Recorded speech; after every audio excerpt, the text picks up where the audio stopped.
Merry Christmas and a Happy New Year! The Chennai Silks. Let the celebrations begin. ராமநாதபுரத்தில் கிறிஸ்துமஸை முன்னிட்டு ரத்தன் டாடா தனது செல்ல நாயுடன் இருப்பது போன்ற முழு உருவ கேக் சிலையை தயாரித்து தனியார் பேக்கரி நிறுவனம் ஒன்று காட்சிக்கு வைத்துள்ளது. இதை ஏராளமானோர் நின்று ரசித்து செல்கின்றனர்.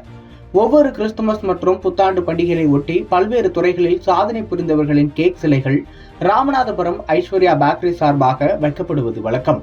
அந்த வகையில் இசையமைப்பாளர் இளையராஜா, விளையாட்டு வீராங்கனை மரடோனா, பாரதியார் ஆகியோரது சிலைகள் கடந்த காலங்களில் வைக்கப்பட்டுள்ளன.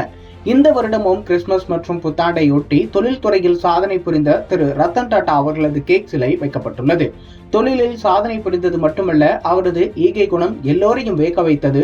கொரோனா காலங்களில் கூட நிதியினை அள்ளி தந்துள்ளார். பகுத்துண்டு பல்லுயிர் ஓம்புதல் என்ற குரலுக்கேற்ப தன்னுடைய வாழ்வை பிறருக்காக அர்ப்பணித்தவர் என்று புகழப்பட்டவர். இந்த கேக் சிலை 60 கிலோ சர்க்கரை மற்றும் 250 முட்டைகளை கொண்டு சுமார் 7 அடி உயரத்தில் ராமநாதபுரம் ஐஸ்வர்யாஸ் பேக்கரிஸ் பாரதி நகர் கிளையில் வாடிக்கையாளர்களின் பார்வைக்கு வைக்கப்பட்டுள்ளது. இதனை அனைவரும் விரும்பி பார்த்து போட்டோவும் எடுத்துச் செல்கின்றனர். Merry Christmas and a Happy New Year! The Chennai Silks. Let the celebrations begin.